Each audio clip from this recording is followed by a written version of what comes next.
Comrade বন্ধুগণ, আপনারা জানেন আগামী 29 তারিখ আমাদের এই এলাকায় বিধানসভা নির্বাচন।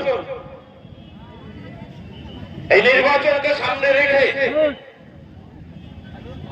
উলুবেড়িয়া উত্তর বিধানসভা, আমতা বিধানসভা এবং হুমায়ুনপুর বিধানসভা, এই তিনটে প্রার্থীকে নিয়ে আমরা এখানে উপস্থিত হয়েছি।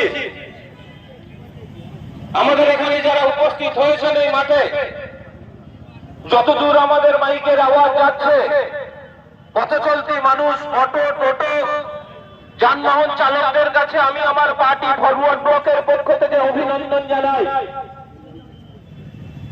পাশাপাশি ভাবে যে কথাগুলো আপনাদের কাছে তুলে ধরবো, যদি মন দিয়ে শোনেন, আপনার মূল্যবান ভোট আপনি কাকে দেবেন, আমরা কেন বাম পদ্ধতিতে দিতে বলছি, সে বিষয়ে নেতৃত্ব আপনাদের কাছে বলবে। আমি শুধু আপনাদেরকে অনুরোধ করব, পশ্চিমবাংলাকে বাঁচাতে গেলে, আপনার ছেলের ভবিষ্যৎটাকে রক্ষা করতে গেলে, আপনার এলাকার স্কুলটাকে রক্ষা করতে গেলে, আপনার এলাকার মাদ্রাসাটাকে রক্ষা করতে গেলে, আপনার ওয়াকফ সম্পত্তি রক্ষা করতে গেলে, আপনার কর্মস্থানটাকে রক্ষা করতে গেলে, এই অসন্তোষের মতো মানুষকে যদি ভোট না দেন, তাহলে তৃণমূল কংগ্রেসের মতো চোরচিটিবাজরা আবার এখানে আনা দেবে। মুখ্যমন্ত্রী বললেন যে আমি মুসলমানদের জন্য অনেক কিছু করেছি। মুখ্যমন্ত্রী বলেছে মুসলমানদের দরদ আমার থেকে আর কারোর নেই। কমরেড সেলিম সাহেব আছেন, আমাদের সিনিয়র নেতা, আমাদের অভিভাবক, ওনাকে বসিয়ে রেখে আমাদের বক্তব্য রাখাটা ঠিক নয়, তবুও পার্টির স্বার্থে আমাকে বলতে হচ্ছে। আমি একজন মুসলিম, যারা এখানে মুসলমান সম্প্রদায়ের মানুষ আছে, যদি কোন মুসলমান সম্প্রদায়ের মানুষের কাছে আমার মাইকের আওয়াজ যায়, আপনি বুকে হাত দিয়ে একবার মনে করুন, ওয়াকফ বিল পাস করেছিল, মুখ্যমন্ত্রীর লোকজন সেখানে উপস্থিত ছিলেন না, ওনার এমপিও সেখানে উপস্থিত ছিলেন না, উনি দায়িত্ব নিয়ে বলেছিলেন ওয়াকফ বিল যদি পাস হয় আমি বেঁচে থাকতে করতে দেব না। তৃণমূল কংগ্রেস যারা করেন, যারা মমতা ব্যানার্জিকে ভালোবাসেন, তাদের উদ্দেশ্যে জিজ্ঞাসা করতে চাই, আপনার সঙ্গে আমাদের কোনো শত্রুতা নেই। আমি একজন মুসলমান হিসাবে আপনার দলের নেত্রীকে জিজ্ঞাসা করুন, ওয়াকফ বিল পাস হয়েছে না হয়নি, আপনি কবে বললেন আর কবে বাঁচলেন, এই প্রশ্নগুলো তাদের কাছে করবেন। উনি বলেছিলেন এইসব নিয়ে গুলোগুলি করবেন না, এটা দিল্লির ব্যাপার, দিল্লি গিয়ে যে দিল্লি চলে যান, যে আন্দোলন করুন, পশ্চিমবাংলায় এইসব হবে না। আর যদি কেউ করে, আমার দিকে শত্রু আর কেউ তাদের হবে না। ওয়াকফ বিল 5 দিনের সময় দিয়ে পাস করিয়ে দিলেন শ্রীমতী মমতা ব্যানার্জি। শুধু ওয়াকফ সম্পত্তি নয়, এখানে হিন্দুদেরও দেবত্ব সম্পত্তি আছে, এখানে খ্রিস্টানেরও সম্পত্তি আছে। আমরা ওয়াকফ বলতে কি বুঝি? ওয়াকফ সম্পত্তি আমার বাপ দাদুর সম্পত্তি। আমার একটা মসজিদ করা হয়েছে, ওইখানে কর্মস্থান তৈরি হয়েছে, সেইখানে এলাকার খেটে খাওয়া গরিব মানুষদের পয়সা না থাকায় সেখানে তারা কর্মস্থান করার জন্য জায়গা দিয়েছে।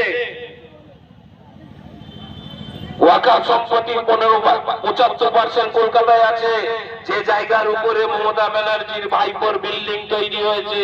আপনারা তার হিসাব নেবেন না? এই হিসাব যদি দিতে হয় তাহলে মুসলমানের মতো লোককে বিধানসভায় পাঠাতে হবে। ওই চল অন্যমূল্যে আখড়াটাকে উপড়ে ফেলে দিয়ে বাস্তবগুর ভাষাটাকে ভাঙতে হবে, তবেই ওয়াকফ সম্পত্তি রক্ষা হবে। উনি সেদিনকে বলেছেন, জুম্মার দিনে ইমামদেরকে বলবো, আপনারা উস্কানিমূলক কথাবার্তা বলবেন না। আচ্ছা, যারা মুসলমান সম্প্রদায়ের মানুষ এখানে আছেন, যাদের কাছে আমার মাইকের আওয়াজ যাচ্ছে, আপনার মুখ্যমন্ত্রীকে, আপনার দলের নেতাকে দিয়ে জিজ্ঞাসা করুন, ইমাম সাহেব জুম্মার দিনে খুতবার আগে যখন বয়ান রাখে, সে কি বলে ওই হিন্দুর বাড়িটা গিয়ে ভেঙে দাও, সে কি বলে ওই খ্রিস্টানের বাড়িটা গিয়ে ভেঙে দাও, সে কি বলে ওই মন্দিরটা গিয়ে ভাঙো, সে কি বলে ওই মাদ্রাসাটা গিয়ে ভাঙো? বলেনি। ওনার কাছে খবর আছে মসজিদে গুলোগুলি করে মসজিদে সাম্প্রদায়িক হয়, মসজিদে হিন্দুদের মারার পরিকল্পনা তৈরি হয়। আসলে কথাটা ওই জায়গায় নয়। উনি বুঝতে পেরেছেন আস্তে আস্তে মুসলমানদেরকে যে ভয় দেখানো হয়েছিল, যদি মুখ্যমন্ত্রী মমতা ব্যানার্জি না হয় তাহলে আমার পায়ের তলার মাটিটা শেষ হচ্ছে। মুসলমানরা বুঝে গেছে মুসলমানকে ভয় যদি না দেখানো হয় তাহলে মুদি এসে যাবে। মুদির ভয় দেখিয়ে এই 15 বছর মুসলমানদের লুট করেছে, এই 15 বছর মুসলমানদেরকে ঠকিয়েছে। আমি এই এলাকার যারা মুসলমান আছে সেই মানুষদের কাছে আমার পার্টির পক্ষ থেকে আহ্বান করব, আইএসএফ এবং সিপিআইএম ফরওয়ার্ড ব্লক যারা বামপন্থীরা, খবরদার ওই দালালদের পাল্লায় পা দেবেন না। যদি আপনার মসজিদকে রক্ষা করতে হয়, যদি আপনার মাদ্রাসাকে রক্ষা করতে হয়, যদি আপনার কর্মস্থানকে রক্ষা করতে হয়, এই অশোক আলী জসিমউদ্দিনকে ওই নবান্ন যদি না পাঠান আপনাকে বসতে দেবে না, কর্মস্থানে মাটি হবে না, মসজিদে নামাজ পড়তে দেবে না। আপনারা কি দেখলেন যোগী আদিত্যনাথ?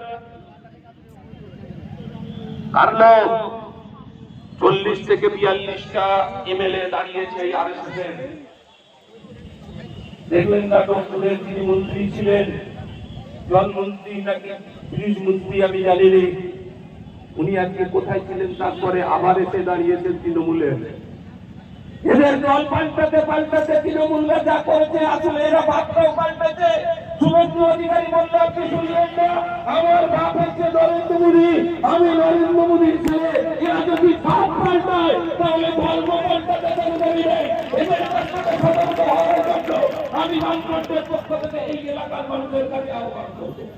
ওদের জসিমউদ্দিন কমরেড অশোক আলী যারা আছেন এদের যদি ধোক্কা না দেন আপনার গণতান্ত্রিক অধিকার আপনি আদায় করতে পারবেন না। গণতন্ত্র আমাদেরকে বামপন্থীদেরকে ওই বিজেপির কাছ থেকে শেখাতে হবে না। এই রাজ্যের মুখ প্রধানমন্ত্রী শতক যদি সব থেকে বড় মিথ্যাবাদী থাকতে যায় তাহলে নরেন্দ্র মোদী, নরেন্দ্র মোদী, নরেন্দ্র মোদী।